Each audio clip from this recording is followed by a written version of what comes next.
What's up everyone, this is John from Running Warehouse. And I'm Risa from Running Warehouse, and today we're here to talk about the all-new Saucony Endorphin Speed 4. This is a really exciting super trainer, and plated trainers are kind of all the rage right now. When the OG Speed came out, it offered a really unique underfoot sensation. Version 2 just had some slight tweaks, and then version 3 took it a little more in the daily training direction with more inherent stability. So with version 4 here, we have a really nice balance of speed and versatility. And you said the word versatility, which is my favorite feature in a shoe. And I've run in the Endorphin Speed 2 and 3, and I found those to be very versatile as well. So I was really happy to get the miles in the Endorphin Speed 4. So today's review, we're really gonna focus on two aspects of the Endorphin Speed 4. First, we'll get into our own underfoot experiences, and then I've got a little game plan for us, Risa, where we really put our opinions to the test. But first, let's talk about some of the major specs here that we see. In a standard US men's 9, it's coming in at 8.3 ounces.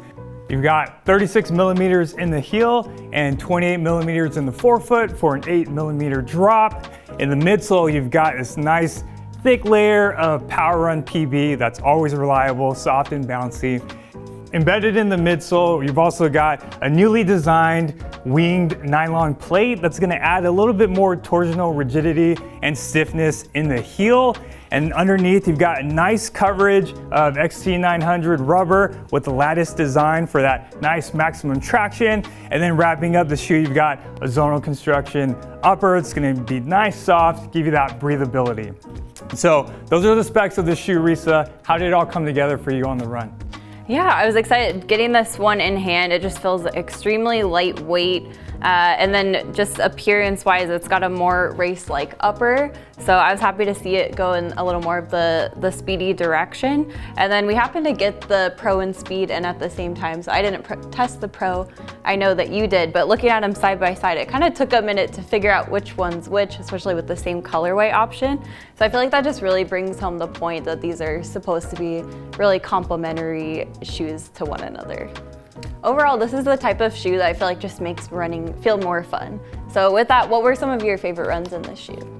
Like you said, this shoe does make running fun, and I think the most fun I had in this shoe was when I was doing speed workouts, which is what the shoe is named for. And I found that the midsole design just really came together awesome in this shoe. You have that Power Run PB that's so reliable. I've loved every iteration of Power Run PB that I've been able to run in. It's just so soft, it's bouncy, it's energetic, it's all the good adjectives we use when we look for a really fast and fun shoe. And then the winged plate was probably the highlight for me in terms of the new design of it, and it has that really nice stiffness where you would want it. When I was going through some of my speediest efforts, I could tell when I was cornering or when I was turning really fast, it just had that nice stability and rigidity that you like. I felt like my turnover was very smooth and efficient, and it just made all the speed workouts I went through fast, and the shoe went as fast as I wanted it to. It definitely could have gone faster, but I loved how nice it felt. Yeah, similar to you, I mean, it's kind of in the name, right? It's the speed shoe. But that being said, I also found myself looking forward to wearing this just on days when I didn't really want to run as well.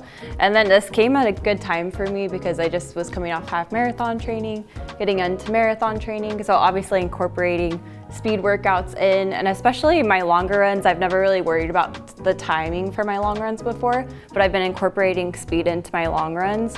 So I feel like those are two places where this shoe can really shine. Yeah, and everything you kind of described is what I love in any type of shoe, and that's versatility, and I would agree with that. I put 70 miles in my pair, and as you know, not all testing miles are equal or look the same, so I definitely had to mix in some easier efforts, and even though this is an up-tempo shoe, it felt really comfortable, and I attribute that to the really nice soft upper. It just fit really well from the moment I stepped in all the way through my testing.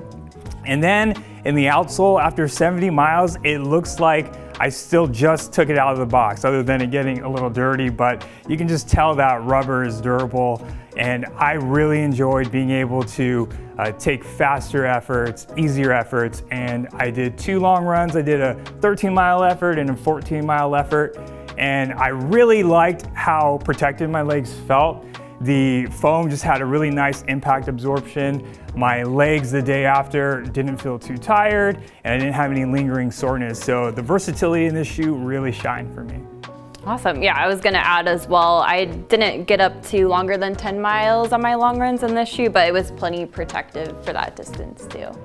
All right, so we've been singing the praises of the Endorphin Speed 4. Clearly we like it, but let's really test our opinions and see how it compares to some other shoes that I know we've run in and like. So I want to play a little game, Risa, called This or That, where we decide if we like this shoe better or another mystery shoe that I'm going to ask you about.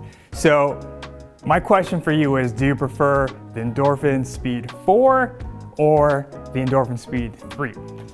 Yeah, ultimately, I'm gonna say the 4.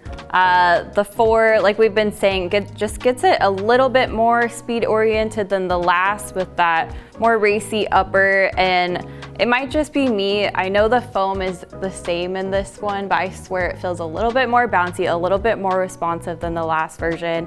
I also just think the aesthetic is a little bit more modern as well. So that being said though, it's kind of like an iPhone. I personally don't need the new iPhone. Every time it comes out, I'm okay with the last version. And I kind of feel like that's the case with this one. You know, if you are okay with spending a little bit more money, you're gonna be really happy with the 4, but the 3 is not a consolation.